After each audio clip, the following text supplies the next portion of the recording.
31쪽 답 확인할게요. 여기서는 너를 기다리는 동안 하면서 선생님이 시대적으로 봤을 때는 기다리는 게 뭐라 그랬었지? 그렇지. 민주, 그렇지. 민주주의 일거라고 말했죠.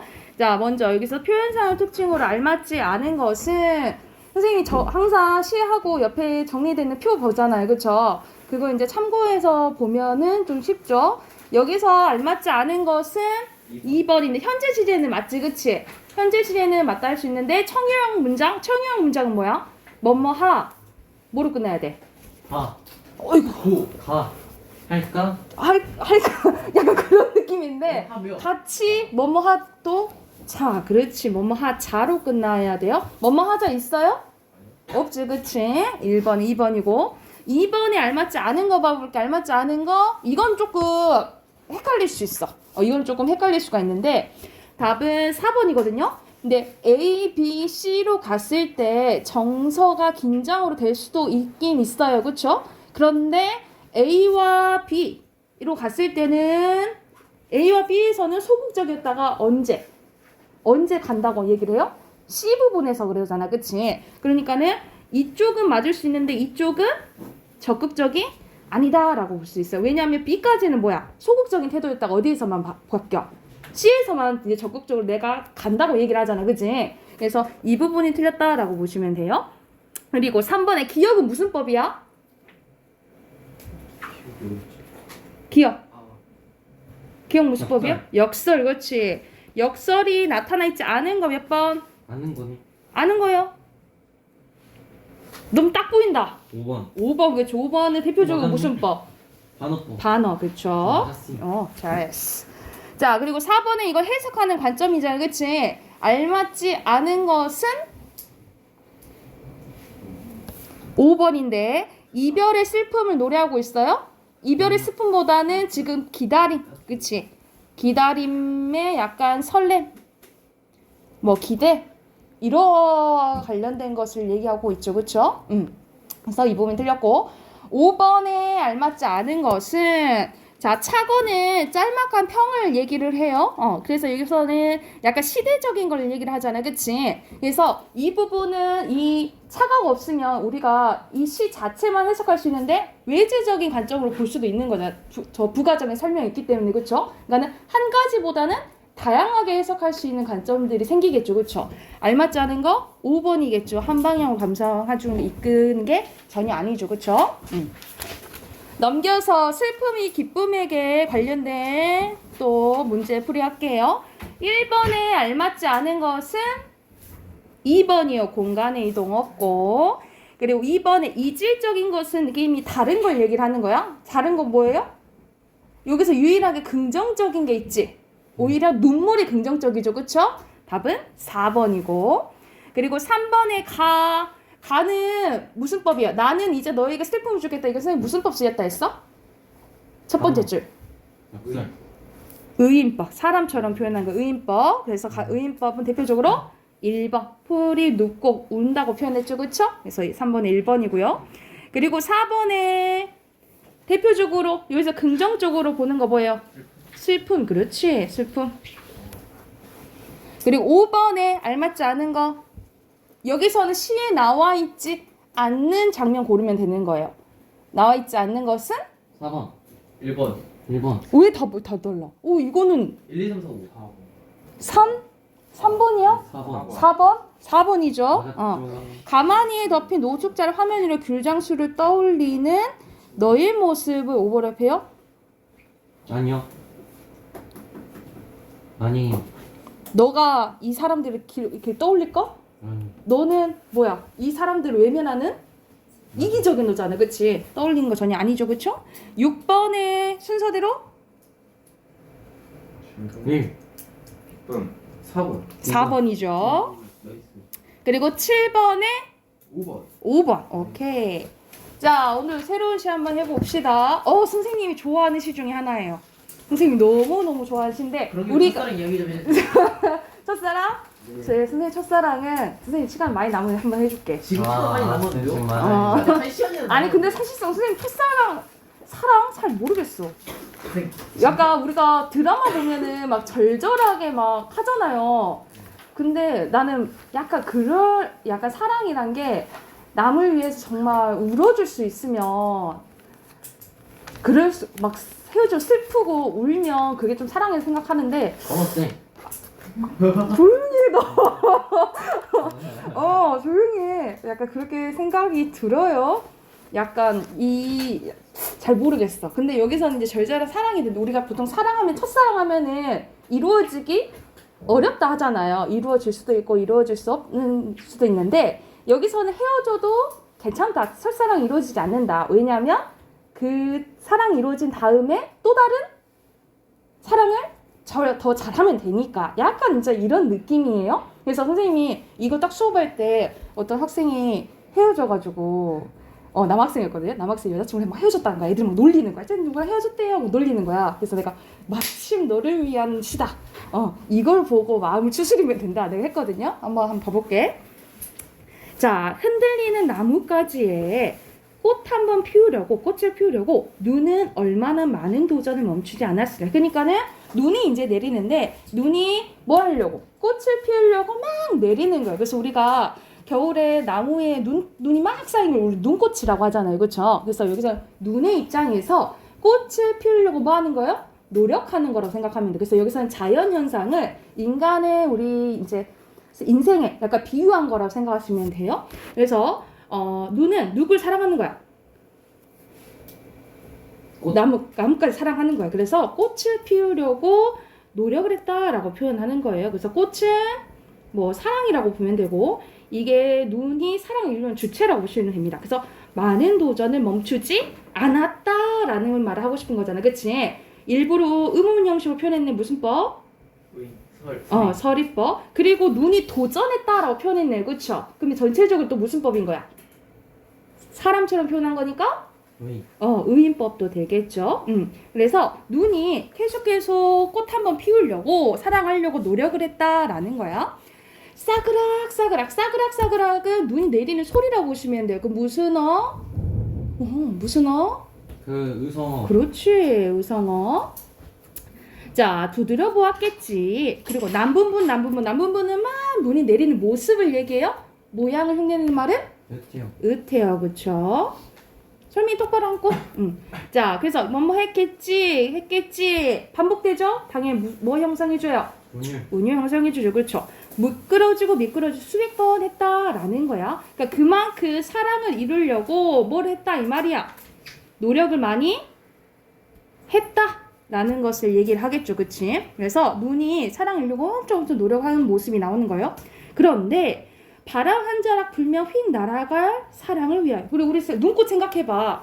나뭇가지에 눈이 쌓여있는데 후 불면 확 날아가잖아. 그치? 그러니까 사랑이란 게 어떻다라는 거야. 순간적으로 사라진다. 이 얘기를 하고 싶은 거야. 그래서 여기서 뭘 알 수 있냐면 눈꽃의 순간적인 속성을 알 수 있다. 라고 보시면 돼요. 근데 이렇게 휙 날아가 그 순간적인 걸 위해서 엄청나게 노력을 많이 한다라고 보시면 돼요. 햇솜 같은 마음, 뭐뭐 같은 직유법 나왔는데 이 햇솜 같다라는 것은 그만큼 하얀 거, 햇솜 하얗잖아, 그치? 그만큼 어떤 마음을 이 얘기를 해요? 순수한 마음을 비유했다라고 보시면 돼요. 햇솜 같은 마음을 다 퍼준 다음에야, 그러니까 사랑을 위해서 막 그만큼 희생하고 헌신하고 이걸 얘기를 하는 거죠. 마침내 저 피어낸 황후를 보아라. 결국 이뤄냈어? 못 이뤄냈어? 이뤄냈다 라고 보면 되겠죠. 그러니까 고로 황홀은 뭘 의미해? 사랑을 의미하고 고로 눈꽃을 만들어냈다 라고 보시면 돼요. 엄청난 노력을 통해 사랑이 이루어졌다라는 거야. 그게 첫사랑인 거지, 그치? 그런데 자, 이때는 겨울이야. 근데 봄이 오면 눈이 어떻게 되죠? 눈이 내리죠. 그렇지. 이제 변화가 봄이면 가지는 그 한 번 된 자리. 그 한 번 된 자리는 뭘 의미할까? 사랑이 왔던 자리. 그치? 고로 눈꽃이 내렸던 자리. 그렇지. 눈꽃이 여기서 꽃이니까 피었던 자리를 의미하겠죠? 고로 한번 눈꽃이 피었던 자리잖아. 과거형이잖아. 그치? 그럼 사라진 걸 얘기를 하는 거잖아. 그쵸? 그러면은 첫사랑의 실패를 의미하겠지. 그치? 그래서 여기서는 이별의 상처가 있는 곳이라고 보시면 돼요. 근데 봄이면 가지는 그 한 번 된 자리에 세상에서 가장 뭐를 터뜨린대? 아름다운 상처를 터뜨린대요. 여기서 세상에서 가장 아름다운 상처네? 이것만 보면 무슨 법이야? 상처가 아름다울 수 있을까? 아니죠. 그쵸? 그쵸? 무슨 법? 그렇지. 역설법이고. 자, 근데 왜 상처가 아름답다 표현했을까? 왜 아름다워? 멋지게 사랑해서. 멋지게 사랑해서. 그치. 그 다음에 여기선 터트린다 표현했네? 뭐가 터지는 거야 그 자리에서? 눈꽃이 가고 봄이 되니까 새로운 꽃. 그렇지. 진짜 봄? 진짜 봄꽃이 피는 거지. 그치? 그럼 여기서 만약 봄꽃이 폈는데 그 자리에서 그러면 여기서 나무가 피우는 이 봄꽃의 의미는 뭘까? 첫사랑이 가고 나서 그 다음 사랑. 그치? 그 다음에 성숙한 사랑, 성숙된 사랑, 이거를 이제 의미하겠죠. 그쵸? 그러니까는 우리가 사람, 눈도 이 자연 현상도 마찬가지고 사람의 인생도 마찬가지다. 우리가 사랑이 간 자리에 그게 상처가 있긴 하지만 그게 아물고 더 나은 사랑으로 탄생할 수 있다. 성숙될 수 있다. 이것을 얘기하고 싶은 거예요. 그래서 옆에 정리된 거 한번 봐볼게. 자, 여기서 자유서정시고 주제는 아름다운 사랑의 결실을 위한 시련과 고난, 헌신의 의미고, 그러니까는 이런 아픔이 있어야 더더욱 이제 결실을 맺을 수 있다. 이 말을 하고 싶은 거죠. 그쵸? 시간의 흐름에 따라서 시장이 전개가 되고요. 왜냐면 이제 겨울과 이제 봄이 오잖아. 눈을 인하여서 사랑을 이루는 모습을 표현했고, 그리고 역설적 표현을 통해서 마지막 역설법 나오죠? 주제를 효과적으로 드러냈다라고 보시면 됩니다. 그리고 밑에는 각각의 시어의 의미, 눈, 나뭇가지, 바람, 황홀, 한번 된 자리, 상처, 이 의미가 나와요. 마지막 4번 봐볼게. 4번 보면은 세상에서 가장 아름다운 상처의 의미예요. 자, 봄이 되어 눈이 녹은 후 꽃을 터뜨린 나무의 모습을 형성한 역설적 표현이다. 그래서 겨울은 봄꽃이 피어나기 위해서 인내의 헌신의 계절이며 지금 꺼졌어. 켜질 거야. 오케이, 나이스. 공부 안 한다. 아니야, 켜져. 그 과정을 거쳐 태어난 봄꽃은 가장 아름다운 상처이다 라는 것을 볼 수가 있겠죠. 인들 안 읽었는데. 한 번 더, 한 번 더. 이렇게 되면 되겠죠. 이해됐나요? 그래서 선생님이 좀 가장 좋아하는 시이기도 해요. 그래서 우리 항상 뭐 어떤 거에 대해서 다 왜냐면 그 친구가 막 세상 다 끝난 것처럼 생각을 했거든. 제가 좋아하는 여자친구랑 헤어졌다고. 근데 그게 끝난 게 아니다. 그 다음 사람한테 정말 잘해주면 된다. 왜냐면 이거는 어떤 것들 우리 시행착오가 있잖아. 그치? 그래서 여러분도 이제 그렇게 생각하시면 될 것 같아요. 옆에 35쪽 풀어오시고 오늘은 소설 2개 할게요. 소설 합시다. 소설.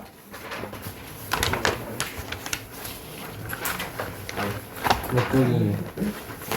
9켤레로 남은 산에 우리 그때 했었는데 87쪽. 했어요. 답하긴 다 했나요? 네, 했어요. 91쪽이구나. 장마 있죠. 장마. 몇 점이야? 장마 채점하면 되죠. 어허. 딱 걸렸죠? 저는 얼굴로 다 표현을 해. 숙제를 안 해왔는데 어떡하죠? 이렇게 공부 안 할 거예요. 남겨서 시켜야겠어. 응? 그럴 거면 남아서 다 숙제를 다 하고 가. 안 해올 거면. 돈. 응? 돈. 응? 돈. 해올 거요? 돈. 어쩐다고. 돈으로 해, 약간. 뭔 돈으로 아이고. 해. 돈 내지도 않으면서 뭔 돈으로 해. 네가 냈어? 어제 안 먹었잖아요. 저는 응? 특별 안 먹었어. 애들도 마찬가지. 다 안 냈지 그때. 응? 그건 얘들이랑. 아주 그때는 막 호기롭게 돈 낼게요. 뭐 이래놓고 쌓이니까 누구는 반으로 깎아달라. 그게 뭐야? 응? 돈으로 하는 건 아니고 공포야 막. 선생님 못 보는 거. 얘들 막 잔인한 거 봤어. 어때? 자, 볼게요. 같이 가보자. 여기서는 장마 그 이야기 했었죠. 그 배경이 분단이라 했었지, 그치? 그래서 6.25 전쟁 때문에 분단됐지만 할머니들이 화해한 것처럼 남북도 화해했으면 좋겠다. 그것을 이제 담은 소설이라 했어요. 여기서 알맞지 않은 것은 5번. 5번이에요. 4번. 4번이에요. 4번이. 1, 2, 3, 4, 5. 12번 아니고. 4번. 자, 2번에 적절한 거 딱 보이지? 나이스 4번. 4번. 그렇죠. 2번에 4번. 자, 3번에 이 글에서 감상 방법이 이질적인 거 다른 거야. 그러니까는 우리가 크게 내재적 있고 외재적 있잖아요. 그치? 알맞지 않은 것은 5번. 좀 다른 것은 5번. 1번이죠. 1번은 그 작품 자체만 보고 이건 다 외재적으로 본 거죠. 그리고 4번에 마와 같은 결말이 주는 효과를 적절하지 않은 것은 5번. 이건 이렇게 갈등이 끝났다라는 걸 나타내잖아. 그치? 그죠? 그럼 알맞지 않은 거 몇 번이야, 명민아? 3번. 그렇지. 3번이죠. 새로운 갈등 암시하는 거 아니고. 자, 5번 가볼게요. 한국 문학의 특수성 이해하는 데 초점을 맞춰야 된다라는 거 알맞지 않은 거. 그러니까 한국 문화의 특수성을 표현하는 게 아닌 거야. 4번. 4번 같아. 그러면 외국 작품에도 있을 법한 건 아니겠죠. 그쵸? 답은? 4번 아니에요. 4번? 의식구조. 그래서 뭐 해주잖아. 의식 치러주잖아. 이거는 약간 우리만의 문화인 거죠. 그럼 맞을 수 있겠지. 아닌 거잖아. 아닌 거. 아닌 것은 2번이죠. 갈등은 다 외국 작품이 다 있겠지. 그치? 5번, 2번이고. 자, 6번에 기억은 화해하는 거잖아. 그치? 화해하고 분단적으로 봤을 때는 통이라는 거야. 이거 우리 신동의 껍데기는 갈아 배웠어. 그치? 화해하는 거 시험 뭐예요? C. 와, C예요. D. 그렇지. D예요. 오. 맞절하는 거 가운데서 4번이고. 그리고 7번에 심리적인 실제 아들의 영혼을 나타내는 거 뭐예요? 그럼 구렁이. 그렇죠. 구렁이. 자, 오늘 짧은 거 2개 할 거거든요. 윤은길의 이제 또 다른 작품인데 완장이라는 이제 작품이 우리 완장이 뭐야? 우리 완장 찬다고 하잖아요. 간장은 하는데. 간장은 한다고요? 와, 우리 새해부터 이러지 말자. 우리 완장 찬다 하잖아, 그치? 그래서 우리가 완장 그 축구 선수들 뭐 알아요. 팀장들 이렇게 차잖아, 그치? 옆에 차는 거 있잖아요. 그리고 우리 선도부 예전에는 뭐 학교에 선도부도 따로 요즘에는 안 차지만은 이런 거 차잖아요. 선도 뭐 이러면서 팔에 차는 거 이제 그게 완장인데 이런 걸 차면은 뭐가 생기겠어? 가오. 그치? 조금 으쓱해지고 그걸로 뭐를 이제 누리게 되는 거예요? 그만의 권력. 그렇지. 권력을 이제 누리게 되는 거지. 그래서 옆에 잠깐 전체적인 줄거리 잠깐 봐볼게요. 자, 졸부가 된 최 사장이 넓은 저수지의 사용권 얻어서 양어장을 이제 만들게 되고 종술에게 그러니까는 여기서는 종술이 뭘 차게 되는 거야? 완장을 차게 되는 거야. 그러니까 완장을 차게 해서 이 저수지 관리를 이제 맡기게 됩니다.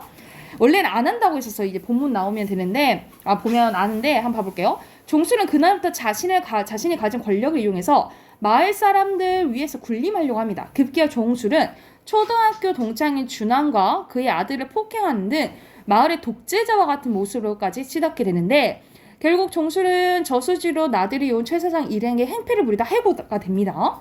저수지 감시원 자리를 빼앗겼음에도 불구하고 종술은 저수지에 감시원 행세를 하면서 저수지를 지키다가 마침내 가뭄 해소책으로 저수지에 물을 빼앗는다는 수리조합 직원과 경찰까지 행패를 부리다 쫓기는 이제 신세가 됩니다. 그러니까 우리가 여기서 딱 보지. 한번 권력의 맛을 보게 되면은 쉽게 내려오지 못하게 되는 거죠. 그쵸?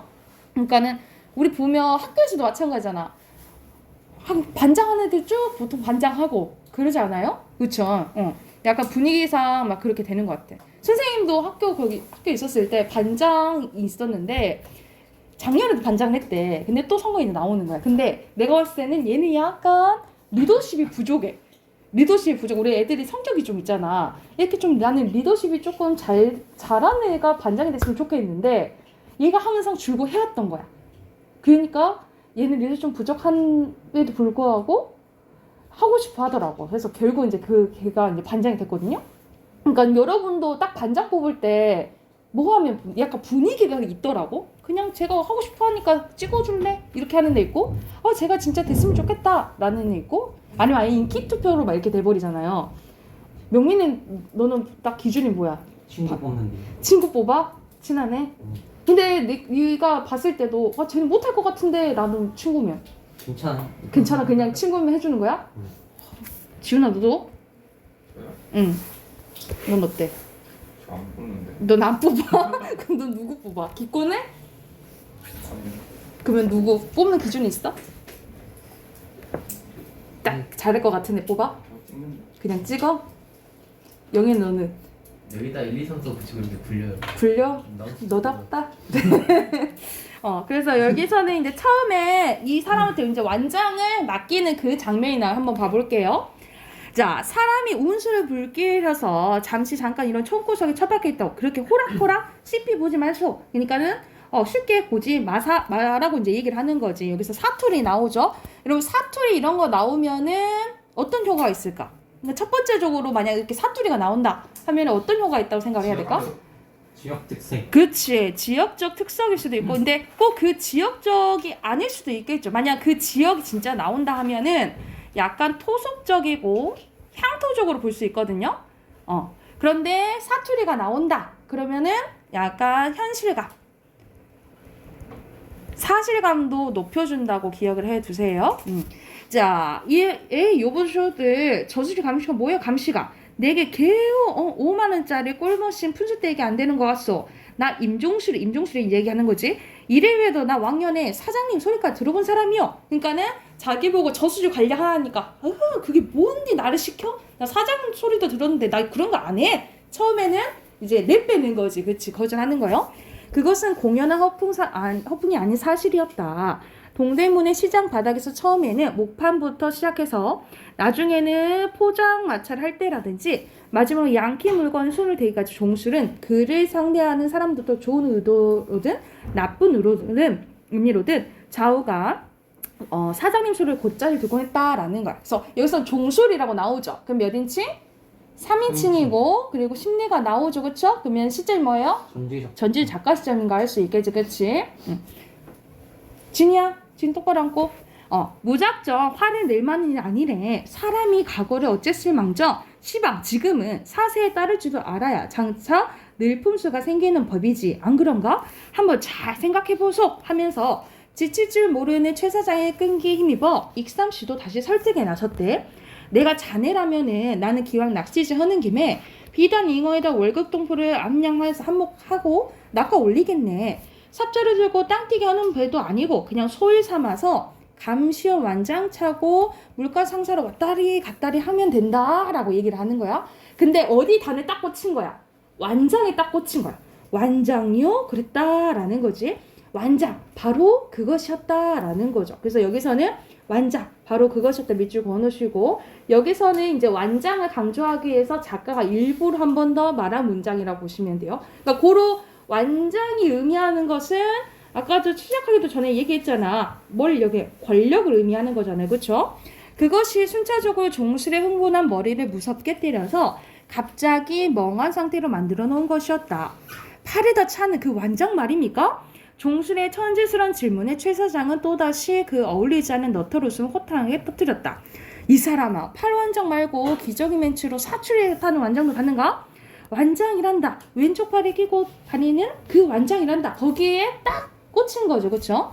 자, 본래 잽산대가 있는 최 사장이었다. 그는 우연히 튀어나온 완장이란 말에 놀랍게도 민감한 반응을 보이는 종술의 허점을 간파하고는 쥐란 놈이 곡간 벽에 구멍을 뚫듯 여기서 비유법 나왔죠. 거기를 집중적으로 공격하기 마음먹었다라는 거야. 종술이 자네가 원하면 하얀 완장에다 빨간 글씨로 감시원이라고 큰장하게 써서 멋들하게 해줄 테니까 이것 좀 해봐 하고 이제 꼬드기는 거죠. 고단했던 생애를 통하여 직접적으로 간접으로 인연을 맺어온 숱한 완장들의 기억이 주마등처럼 종술의 내리를 스쳤다라는 거야. 여기 문장 가보자. 자, 자기가 이제 했던 완장들을 막 스쳤을 때, 자, 고단했던 생애를 통해서 직접적으로 간접적으로 인연을 맺어온 숱한 완장들의 기억이 주마등처럼 또 주기법 쓰였네. 내리 쓰셨대. 그러면 여기서 이 사람이 생각했을 때 이 완장 찾던 기억이 좋았던 거야, 나빴던 거야? 좋았던 거예요. 좋았던 거야? 여기서는 고단했던 생애라고 나오잖아, 그쵸? 나빴던 거. 고단했던 생애가 나오잖아. 그러니까 그때 약간 권력에 의해서 좋지는 않았던 기억을 얘기를 하는 거야. 그래서 여기서는 좋지 않았던 기억에 대해서 이제 암시를 하는 거죠. 그래서 완장의 나라, 그러니까 우리나라는 약간 권력의 나라, 이걸 이렇게 표현한 거야. 완장에 얽힌 무수한 사연들로 점철된 완장의 역사가 너울거리는 치맛자락의 한 끝에 슬쩍 벌려 발로 흔들리기 시작하는 종술의 가슴을 뭐 하고 있었대? 유혹하고 싶었대. 그러니까 자기도 뭐 할 수 있겠다. 나도 맨날 당하기만 했는데 나도 뭐 할 수 있겠다. 권력을 부릴 수 있겠다. 이렇게 생각을 한 거죠. 시장 경비나 방범들의 눈을 피해 전재산에 다름없는 목판을 들고 이 골목 저 골목을 끝없이 쫓겨다니던 시절 도로교통법 위반이다 뭐다 해서 걸핏하는 포장마차에 걸려든 시비와 단속들, 암거래 조직에 끼어들어 미군 부대나 양색실로부터 흘러나오는 물건을 상인들에게 중개하는 시절, 그리고 똑같이 전매법과 관세법의 위반으로 전문하는 다른 조직과 피나는 세력 다툼 끝에 상대편의 밀고로 뒤가 그린 미제 컬러 텔레비전을 운반하다가 체포되어 특정 범죄 가중 처벌 몸으로 때우던 시절. 그러니까 이렇게 힘든 시절에 대해서 이제 나열된 거죠, 그렇죠? 어느 시기나 다 마찬가지로 돈을 벌어 보려고 몸부림치는 그의 노력에 언제나 완장들이 도사리고 있었다라는 거야. 그러니까는 맨날 열심히 일했는데 다른 완장찬 사람도 있었잖아, 그렇지? 그 사람한테 맨날 당했던 기억만 이제 떠올리는 거예요. 그러니까 자기가 이제 이렇게 완장찰 생각을 하니까 이제 흥분하기 시작한 거지, 그치? 그러니까 여긴 거의 앞부분이, 아까 우리 전체적인 줄글 봤잖아. 여기 부분이 약간 앞부분이라고 생각을 하시면 돼요. 그래서 결국 한번 권력을 맛보니까 얘는 놓기 싫은 거야. 그래서 해고됐는데 불구하고 뭐 하다가 감션 행사하다가 결국 완전히 쫓겨나는 신세가 된 거죠, 그쵸? 그래서 여기서는 그래서 뭐에 대해서 비판한 거냐면 위에 표 봐볼게. 자, 여기서는 장편소 세태 소설, 세태는 세상의 모습, 이거에 대해서 이제 다룬 소설이고, 독재 정권이 횡패를 부리던 1970년대, 80년대가 배경이에요. 그리고 전라북도 농촌, 그래서 전라도 사투리 나오지, 그치? 주제는 권력 속성에 대한 날카로운 비판이고요. 상징적인 소재를 뒷지으신 듯한데, 여기서 상징적인 소재는 뭐죠? 완장, 그렇지.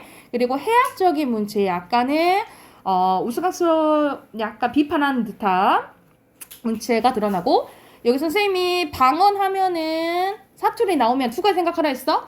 토속적, 향토적 느낌이 들거나 아니면 이렇게 사실감과 생동감이 느껴진다, 현실감이 높아진다, 이렇게 생각을 하시면 되겠죠. 그래서 이 부분 보면 되고, 맨 밑에 완장의 상징성 봐보자. 완장은 뭘 의미한다고? 권력, 그렇지. 권력을 상징한다, 이렇게 기억해 두시면 돼요. 됐나요? 옆에 93쪽 풀어오시고 한 작품 더 할게요.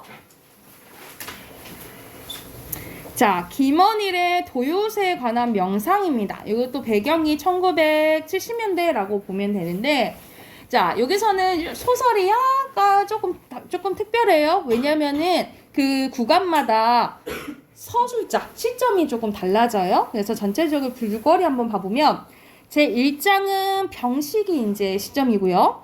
그리고 제2장은 병국의 시점. 그리고 제3장은 아버지의 시점입니다. 그래서 여기 본문에 나온 거는 아버지의 시점에서 나온 거라고 생각하시면 돼요. 그리고 마지막은 전지적 작가 시점이라고 보면 되는데, 자, 아들이 두 개란다, 미안. 아들이 2명이 나옵니다. 병식과 이제 병국이가 이제 나오는데, 자, 병식은 재수생으로 도요새, 새를 이제 잡아서 박제상에 넘겨 번 돈으로 유흥비를 이제 쓰면서 생활을 하게 됩니다. 자, 이에 반해 대학에서 쫓겨난 이제 병국은 얘는 자연 문제 엄청 관심을 많아. 그래서 새가 막 떼죽음 당했다 하니까 이걸 밝혀야 돼 라고 이제 사는 거야. 그래서 완전 아들이 완전 상황이 완전 다르죠. 한 명은 새를 팔아가지고 돈을 벌고 유흥비에 탕진해버리고, 한 명은 이제 자연의 이제 문제에 관심이 많아서 막 문제를 캐고 다니고 이런 시점인 거예요. 그래서 아버지는 갯벌에 새를 보는 유일한 낙입니다. 그래서 고향이 이제 위쪽이야. 그래서 이 고향에서 넘어온 새들을 보면서 고향을 그리워하는 이제 아버지 입장이라고 보시면 돼요. 그래서 이 새 입장에 대해서 새 사람의 입장이 다 다르지. 새를 생각하는 입장이 다 달라요. 그거에 대해서 이야기한 소설이라고 보시면 돼요. 그러면 본문 한번 봐볼게. 이제 아버지 입장이라 했어. 한번 봐볼게요. 도요새 무리를 동진강 삼각주에서 발견했을 때 나는 여기서 나 누구라고? 아버지 입장이라고 했지. 아버지. 나는 마침 헤어진 부모와 동기 간의 약혼녀를 만난 듯 반가웠다. 그래서 도요새에 대해서 엄청 반갑게 생각하는 아버지의 시점이 나와 있어요. 자, 너희들이 휴전선 위 통천을 거쳐 여기로 날아왔으려니 하고 대답 없는 물음을 던지며 울컥 사무쳐 오는 향수가 내 심사를 못 견디게 긁어놓았다라는 거예요. 그러니까 얘는 도요새를 보면 누굴 떠올려? 고향. 그렇지. 고향을 떠올리고 그리고 가족에 대한 그리움을 이제 나타낸다라고 보시면 돼요. 그래서 동기간과 약혼녀, 그러니까 사랑하던 사람도 있었어요. 여기 밑쪽으로 내려와서 아이프를 만나고 가족을 이루어서 살긴 하지만 이 아이프를 그렇게 막 사랑한 것도 아니야. 왜냐면 자기가 사랑했던 여자는 진짜 사랑했던 여자는 놔두고 왔으니까 그거에 대한 이제 미련이 있는 거죠. 자, 가전술병을 기울이면 나는 셋대와 많은 대화를 나누었다. 왜냐면 뭐에 대한 그리움 때문에? 고향에 대한 그리움 때문에 그래서 이런 대화를 나눴다 이 말이야. 내가 말하고 내가 새가 되어 대답하는 그런 대화를 아무도 이해할 수 없을 것이다. 내가 고향 땅 부모님이 되어 형제가 되고 어떤 때는 약혼자가 되어 내게 들려주던 그 많은 이야기를 나는 기쁨에 들던 때론 서러움에 젖어 화답하는 그 시간만이 내게는 살아있는 진정한 시간이었다라는 거야. 그러니까 지금 살고 있는 게 너무 힘들다라는 거죠. 그래서 여기서는 아버지가 현재의 삶에 대해서 만족하지 않아. 만족하지 않는 것을 얘기해요. 그러니까 지금 엄청 불만족스럽고 계속해서 그러니까 과거에 대해서 집착하게 되는 거죠. 과거에 대해서 그리움을 이제 느끼는 거예요. 세월의 부침 속에 고향에 대한 향수도 차츰 식어갔다. 이제 새떼도 부쩍 줄어든 동진강하고의 내 인생과 함께 황혼을 맞고 있었다.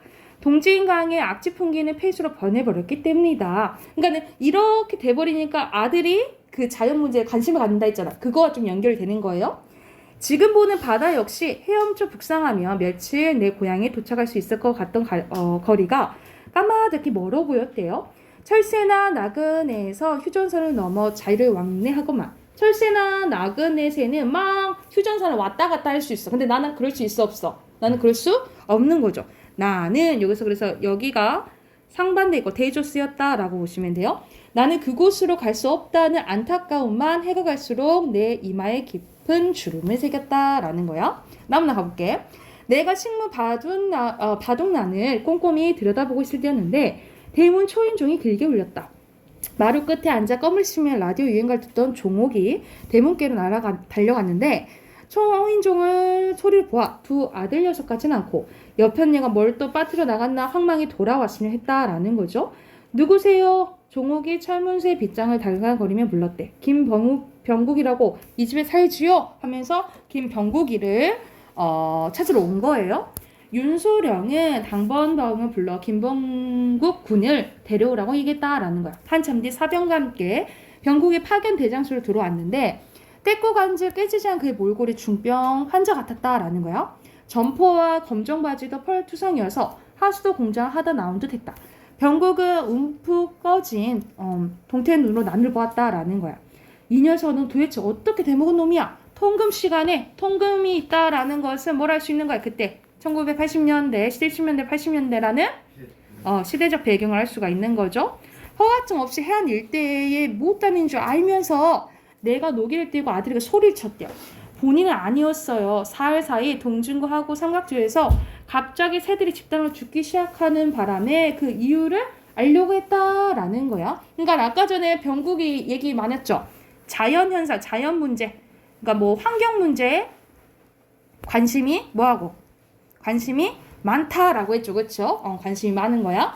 환경 문제, 자연 문제에 이제 관심이 많은데 병국은 머리를 떨고 어때? 그래도 변명은 고정하십시오. 자질은 의도나 진심을 충분히 파악했으니까요. 그러니까는 왜 밤에 저렇게 돌아다니는지 하고 이제 잡아온 거지. 군대에서는 윤서령이 말했다라는 거죠. 병국은 간밤에 쓴 진술서를 손도장에 찍고 각서 한 장을 썼다. 내가 그 각서의 연대 보증 서무로서 우리 부자가 파견대 정문에 나서기는 정오에 가까운 무렵이었다. 부대에서 나올 때 집으로 찾아왔던 중이가 병국의 사물을 인계했대요. 닥터 침낭과 등산 배낭, 그 2인용 천막, 그리고 걸레 조각처럼 늘어진 바다우리와 꼬마 물대새 시신이 각 10곳이 있었다라는 거야. 죽은 새들은 뭐하게 해부로 해서 사인을 캐보려고요. 폐수타 하실까? 글쎄요. 너도 시장할 테니 아바이주로 가서 점심 요기나 하자. 나는 웅포리 정마다를 만나 이삿돈을 받아오라던 아내 말을 떠올렸다. 병국이는 식사 따위는 관심이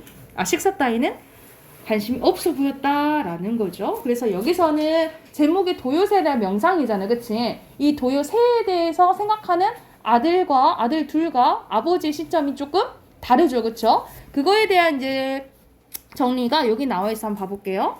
자, 병국에 있어서 도요새는 이상과 자유를 의미하고요. 아버지에 있어서 도요새 선생님이 뭐라 했지? 고향에 대한 그리움이라 그랬지. 그치? 그래서 결과적으로 도요새는 아끼고 보호해야 할 환경의 의미를 하면서도 동시에 정신적 가치를 상징한다라는 거야. 근데 동생은 어떻다 했어? 철없이 새를 잡아가지고 팔아버린다 했잖아. 그치? 이때는 경제적 이익물에 불과하다라고 보시면 돼요. 그래서 이때 당시에 한 가지 대상에 대해서도 다르게 이제 생각하는 거에 대해서 표현한 소설이라고 보시면 됩니다. 그래서 위에 잠깐 표 볼게요. 표하고 넘어갈게. 자, 주제는요, 두 가지로 볼 수 있는데, 민족의 역사적 비극과, 왜냐면 분단돼 있어서 못 가는 거에 대한 이제 그림은 나 있잖아요. 그리고 산업화로 인한 환경 문제, 그리고 타락한 삶에 대한 비판과 순수한 인간의 회복을 의미한다라고 보시면 돼요. 그래서 특징이 시점이 각각 달라진다 했죠? 각각 달라지고, 각 인물들의 시점으로 서술된다. 이거 기억을 해두시면 될 것 같아요. 그래서 자연을 생각한다 해서 위에는 아까 전에는 우리 완장했을 때 무슨 소설이 했어? 생태 소설이라 했죠. 그렇죠? 여기서는 생태, 자연에 대해서 생각해서 생태 소설이라고 생각을 하시면 됩니다. 이렇게 됐나요? 오케이. 우리 오늘 저번 시간에 문법 하다 말았잖아. 그치? 문법 마저 합시다. 뒤로 넘겨서 솔민아 뒤로 넘기자. 문법 합시다. 잘 소설하면 안 돼. 소설 내일 다음 시간에도 할 거예요. 문법을 해야 돼. 그때 다 못했잖아요. 오늘 한 장 반만 하면 돼. 146쪽 볼게요. 146쪽.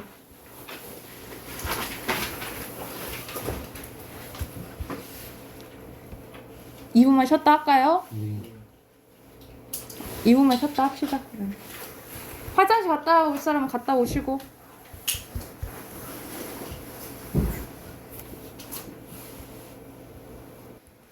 자, 이어서 146쪽 볼게요. 여기서 이제 28항 보는데, 여기 선생님이 말하는 거 빼고는 막 그렇게 외울 필요는 없다 그랬어. 가장 좀 잘 나오는 이제 어휘가 있는데, 그거 말고는 거의 다 이 조항들이 주어져요, 보기에. 그래서 그걸 해석할 줄만 알면 되는 거야. 자, 제 28항 봐볼게요. 끝소리가 리을인 말과 이게 딴 말과 어울릴 적에 리을 소리가 나지 않는 것은 아니라는 대로 적는다 이 말이야. 그러니까 이건 말 그대로 리을 탈락 현상이 있죠. 리을 탈락 현상은 그냥 한 대로 쓴다 이 말이야. 대표적인 이거 봐봐. 원래 딸 플러스 님이잖아, 그치? 근데 어떻게 자연스럽게 따님 이렇게 되는 거죠? 그러면 이것도 똑같잖아. 우리가 아들님이라 안 하고 어떻게 해? 아드님 이렇게 하잖아요, 그쵸? 이런 현상인 거야. 그리고 예를 들어서 마소는 말 그대로 소와 말 얘기하는 거예요. 동물. 그래서 하도 말이랑 소 같이 불려서 마소 이렇게 얘기하는 거고, 가장 많이 있는 게 부사 이렇게 나오고요. 우짓다, 여다지 이런 식으로 리을이 탈락하면 탈락한 대로 적는다 라고 생각을 하시면 돼요. 29항 봐볼게요. 끝소리가 리을과 끝소리 리을인 말과 딴 말이 어울릴 적에 리을 소리가 디귿으로 나는 것을 또 디귿으로 적는다라는 거야. 그래서 대표적으로 섰다, 섣달, 뭐, 이럴 때 얘기하는 거죠. 삼십날, 그리고 사흔날, 이런 식으로. 숟가락, 우리가 숟가락을 술이에요, 원래. 한 술 떠봐 했을 때 그 술 있죠. 원래 단위가 술인데, 술, 가락에서 숟가락이 된 거야. 이럴 때는 리을이 디귿으로 변한 것은 그냥 디귿으로 쓴다라고 보시면 돼요. 우리가 이틀 플러스 날, 이틀날이 안 하고 어떻게 해? 이튿날이라 하지, 그치? 이런 식으로 리을이 디귿으로 나는 것을 디귿으로 쓴다 이 말이에요. 자, 여기가 중요해. 자, 여기 30번 가볼게요. 자, 사이시옷 현상입니다. 사이시옷 현상은 우리가 첨가 현상에 속하거든요. 음운 변동률 첨가 현상으로 나는데 이렇게 세 가지인 경우가 있어요. 크게 이제 두 가지로 이제 나오는데 두 가지로 볼 때 순 우리말로 된 합성어가 된 경우 있고 순 우리말과 한자어로 된 합성어가 있어요. 근데 우리가 원칙적으로는 한자어와 한자어가 합쳐졌을 때 소리가 덧나도 사이쇼 쓴다 안 쓴다? 안 쓴다라고 생각을 해야 돼. 근데 예외가 있어. 항상 예외가 있지? 이 예외. 이거는 외우셔야 돼요. 여러분. 이거는 외우셔야 돼요. 선생님 외우는 거 별로 없지만 외워야 되는 거는 표시해놔. 자, 우리가 합성어 중에 소리가 덧나는데 어떤 경우가 있냐면 선생님이 그냥 옆으로 예시 한번 적어줄게. 대표적으로 된 소리가 덧나는 경우가 있고요. 니은 소리가 덧나는 경우가 있고요. 니은 소리가 덧나는 경우가 있어요. 이건 예시로 기억을 해. 이게 사이쇼 현상인데 뭐냐면 자, 우리가 대표적으로 초랑 불이 합쳐져. 그럼 뭐라고 발음해요? 촛불. 그렇지. 촛불 이렇게 발음 나지. 뒤에 된 소리가 나죠. 그렇죠? 그것을 나타내기 위해서 뭘 쓴다 이 말이야. 시옷을 쓴다 이 말이. 이게 사이시옷이에요. 이게 대표적으로 첫 번째. 그리고 우리가 이 플러스 몸 합해지면 어떻게 발음 나? 잇몸. 잇몸 이렇게 발음 나지. 그치? 잇몸 이렇게 발음 나죠. 니은 소리가 덧나지. 그치? 이걸 또 나타내기 위해서 뭐가 들어가? 사이시옷이 들어간다 이 말이야. 이해됐어요? 그리고 우리가 나무 플러스 잎 이거 어떻게 발음 나니?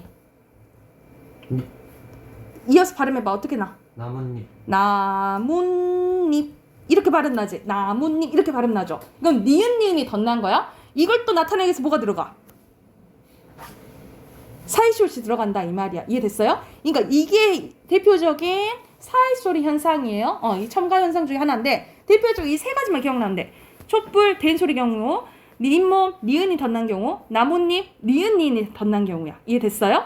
이런 경우가 나오는데 이거를 이제 잘 정리해 놓은 게 이 부분이라 생각하시면 돼요. 근데 이게 사이소리 현상이 나는 경우는 순 우리말과 순 우리말이 합쳐지거나 순 우리말과 한자어가 합쳐지는 경우야. 근데 한자랑 합쳐졌을 때 사이소리가 들어간다 안 들어간다? 소리가 그렇게 나더라도 안 들어간다 이 말이에요. 그런데 예외가 있는데 이 예외가 요거예요. 그래서 어떻게 외우시면 되냐면 수와 관련된 게 두 개 있어요. 숫자, 횟수. 그러니까 우리가 우리 세는 숫자 있잖아요. 원래 셈 수에다가 자자야. 근데 수자라고 안 하잖아. 숫자 이렇게 하잖아요. 그렇죠? 그래서 예외야. 숫자, 횟수, 착간, 곶간, 세빵, 택간 이렇게 외우시면 돼요. 공간 관련된 게 4개 있어. 숫자, 횟수, 곶간, 착간, 택간, 세빵 이렇게 외우시면 돼요. 그래서 외웠잖아. 그치? 자, 뭐라고?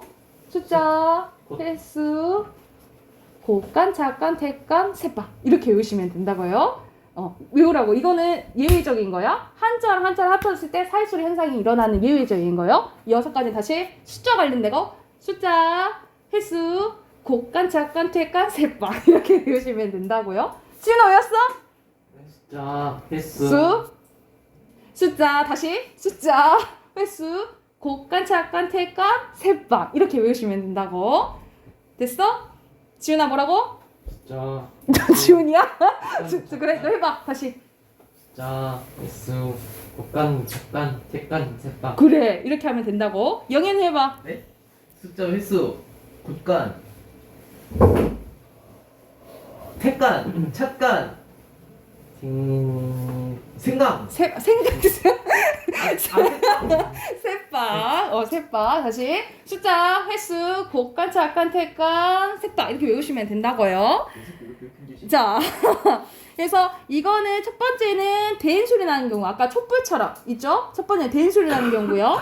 두 번째는 뭐가 덧나는 경우? 니은 소리가 덧나는 경우. 그리고 세 번째는 니은 소리가 덧나는 경우예요. 그리고 또 된 소리가 나는 경우. 이거는 순 한자와 순 우리말과 한자어. 그리고 니은 소리 덧나는 경우, 니은 소리 덧나는 경우. 이 예시를 보시면 됩니다. 그래서 여기가 예를 들어서 어떻게 나오냐면 예사일이 나와요. 그럼 예사일이 어디에 속하냐라고 고르면 되는 거야. 예사 플러스 예사일이 아니다. 이거 들어봤어요? 예산님. 예산일이 아니다 들어봤지. 보통 일이 아니다 라는 거야. 그러니까 한자어 플러스 순 우리말 했을 때 예산일 이렇게 되잖아. 발음이 어떻게 돼? 예산일 니은이 덧나죠. 그러니까 이거는 한자어 플러스 순 우리말인데 니은 소리가 덧나는 거. 여기 조항에 넣을 줄 알아야 된다 이 말이야. 이해됐나요? 이런 식으로 문제가 나와요. 그렇게 기억을 하시면 되고. 자, 제 31번 가볼게요. 자, 두 말이 어울릴 적에 비읍 소리나 히읗 소리가 덧나는 경우에는 어떻게 적는다? 소리가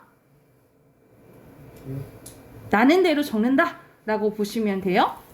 그래서 대표적으로 좁쌀, 뭐 맵쌀 이렇게 나오는 햅쌀 이렇게 나오잖아. 이렇게 적는데 이거는 약간 중세국어로 가면 왜 이렇게 적냐면 그 해 난 쌀을 햇살이라고 하는데 햅쌀이라고 하는데 왜 갑자기 비읍이 덧났을까? 그게 원래 왜 그러냐면 우리가 먹는 쌀 있죠.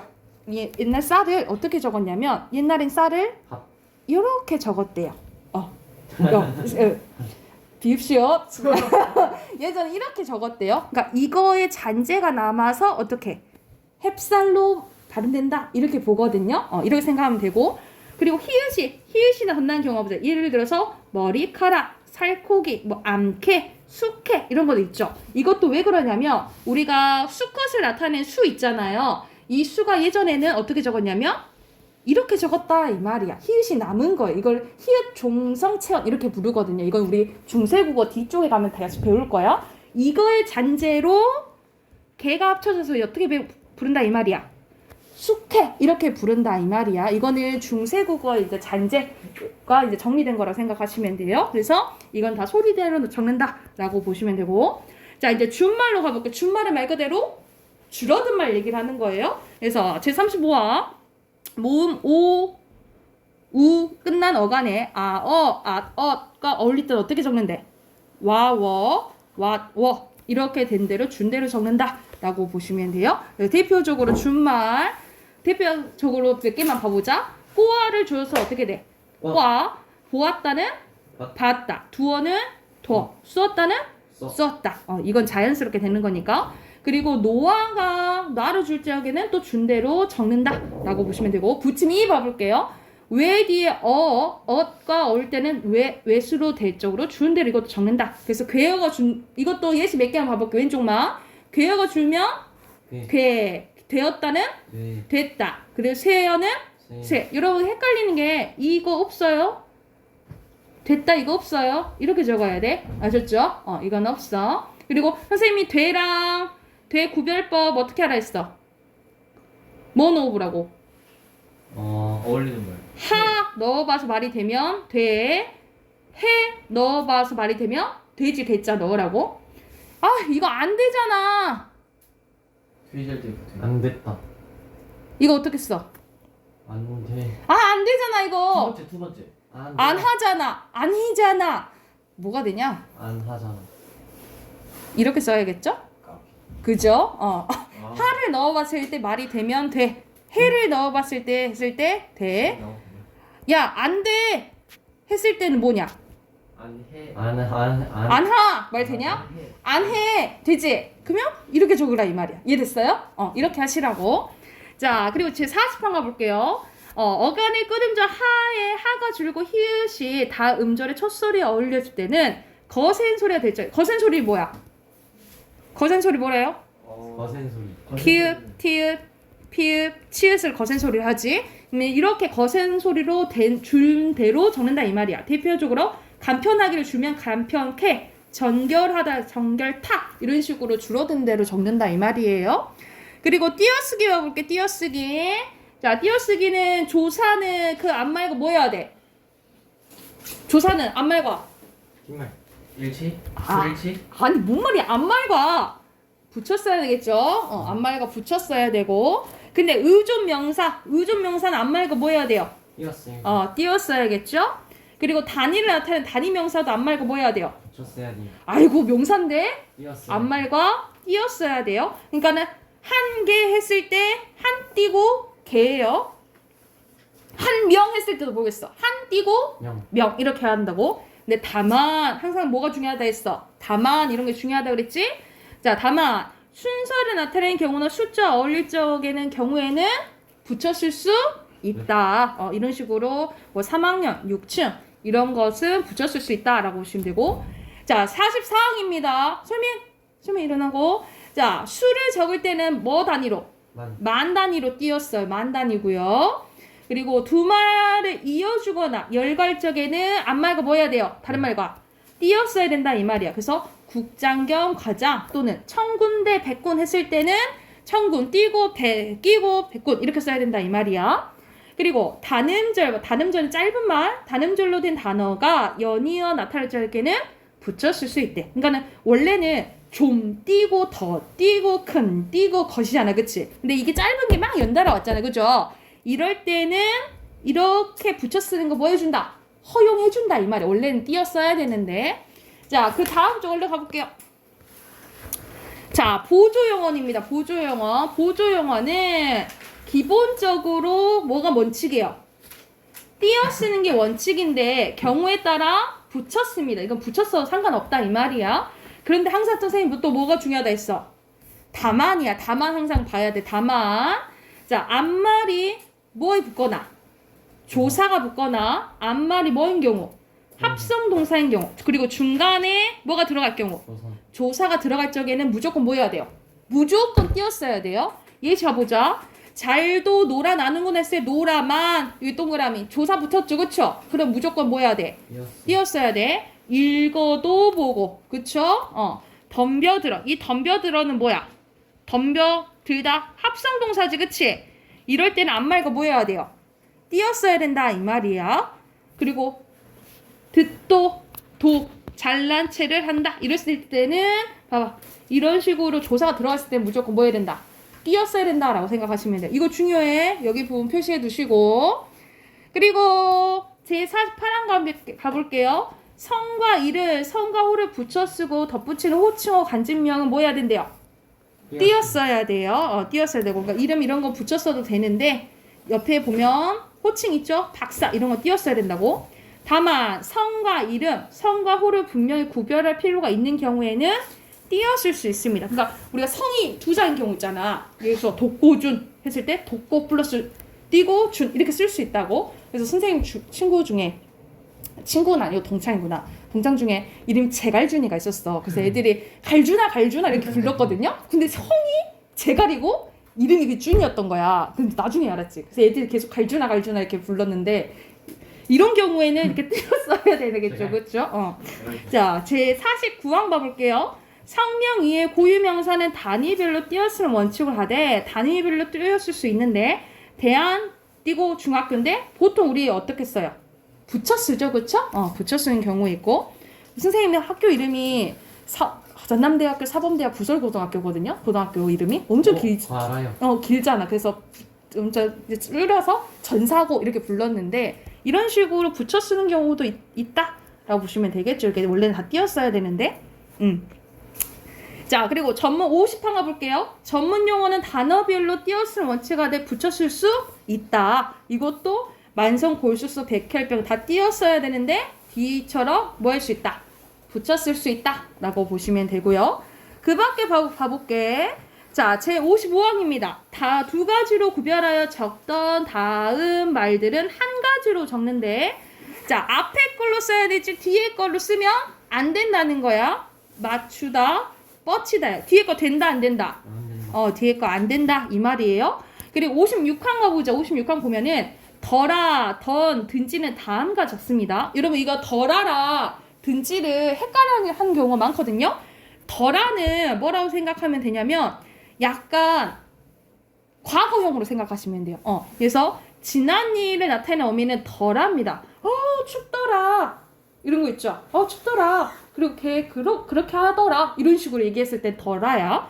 그런데 물건이나 일의 내용을 가리지 않고 아니하고 나타내는 조사 어미는 든지입니다. 그래서 네 하든지 말든지 마음대로 해 했을 때 있죠. 그럴 때 배든지 사가든지 가든지 오든지, 그러니까 가든지 오든지로 헷갈리는 경우가 있어. 근데 마음대로 해라 이렇게 했을 때는 가든지 오든지 마음대로 해. 이런 식으로 사투리 아니에요. 아니요 든지예요. 아. 하든지 말든지 마음대로 해. 이럴 때는 든지야, 여러분. 그러니까 과거형만 나타내는 게 뭐라고? 더고 약간 선택이나 내용을 가리지 않는다 하면은 든지라고 보시면 돼요. 이해됐나요? 이렇게 보시면 돼요. 여기까지가 한글 맞춤법이에요. 한글 맞춤법이어서 우리 다음 주 월요일에 만나잖아. 아니요. 안 돼. 다음 주 월요일 뭐도 아니래. 오늘 좀 숙제 많아요. 앞에 확인하면서 옆에 문제 있거든요. 146쪽, 17번부터 문제 있죠. 거기서부터 안 돼. 155쪽까지 해오세요. 155쪽까지 숙제게요. 155쪽까지 숙제. 맞아요.